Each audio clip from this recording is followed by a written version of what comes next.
Hello! So you have made it to the final meteorology project. Congratulations!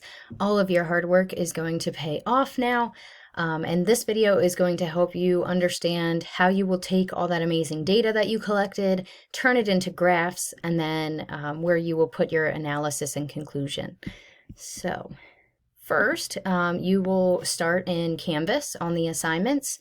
You want to read through this carefully because it sets you up.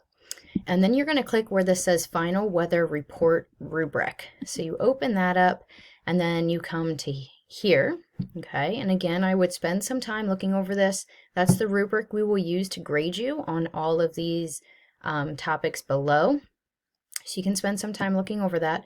All of those topics are also already in your slides that you got as a template on this assignment. So you already have the slides shared with you. Now what you're going to have to click is you open this rubric and you click open this weather report spreadsheet.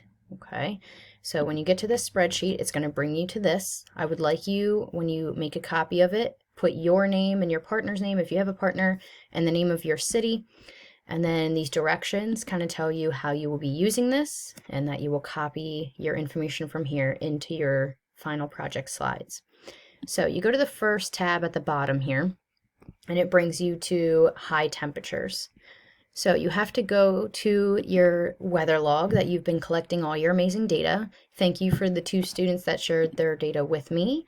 And essentially what you're going to do is you're going to highlight this entire column for high temperature. So make sure you're checking this column at the top here with the column that you're selecting down here at the bottom. So this has high.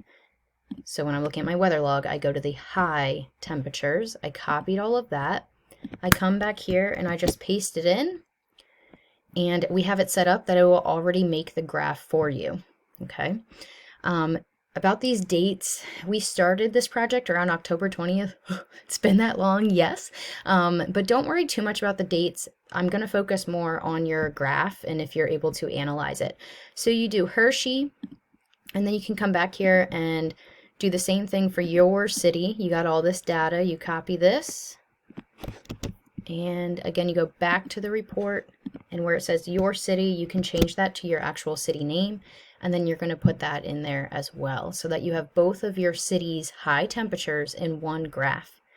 Then what you do is you're going to select the graph, you're going to copy it, and then you're going to go back to the slides that you got from the Canvas assignment. So you open these slides and the slides will tell you which ones are for the temperatures, and you come in here and I would suggest linking it, so maybe that's more helpful for you. And then you're just going to paste your graph right in there so that I can see your graph. I can tell that you have the 20 data points that I asked for. And then you can make a new slide where you're going to answer all of these questions. So you're going to look at the graph, you're going to analyze it, tell me all you're learning, and then you're going to continue doing that. So you're going to do that for high temperature, low temperature, and precipitation. Now precipitation is a little different.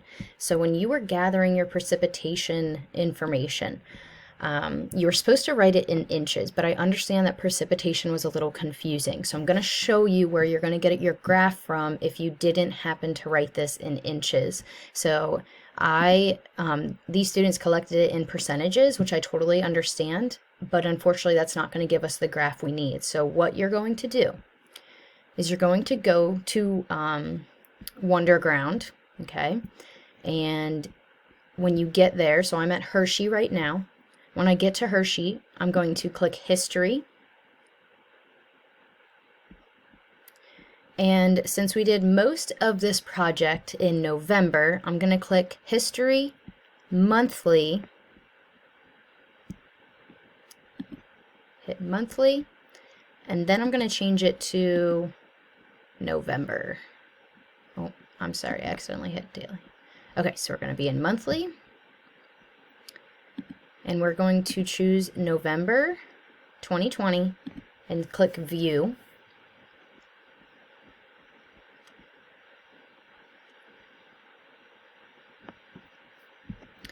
And now this second graph, okay, where it says precipitation, So it has the precipitation and it also has the average. Now you're going to have to get a screenshot of this, and then you want to crop it so that I only see this precipitation graph, and then you're going to take that graph and add it into your slides. Okay?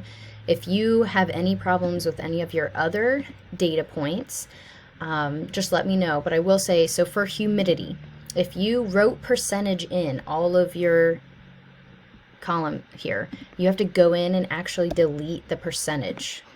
Oops, and I deleted all of it. So you need to go in, and if you have percent there, you just have to delete the percent sign, because when you copy that and paste it into the weather report, it won't show it appropriately. So I'll show you that. Sorry, I have so many things open. So this one does not have percentages, so I'm going to copy this into the report, and that is the proper, these got a little weird, so I'm going to take those out. So this is the proper graph that I should see, but if you did humidity where you have it in all percentages like this, and you try to put it in the report, you're going to notice this red line down here is what you get. So again, you cannot have the unit when you're making the graph. You're going to have to go back and delete percentage out of here throughout down the entire thing. Okay.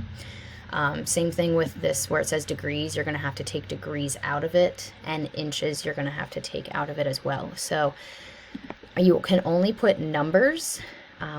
So they should look more like this. So dew point should just, like, it should all just be the numbers. Pressure should just be the numbers, so that when you come to where you put the graphs, you just have the numbers listed there so that it gives you the proper graph. If you're having problems with that, please just reach out. Just remember, you are always taking this and putting it onto your slides, and that you are getting everything from this Canvas assignment. So the rubric you can get from there, and the slides are right there. On the rubric is where you get this spreadsheet. Okay? Thanks for being awesome, and let's finish strong. We got this.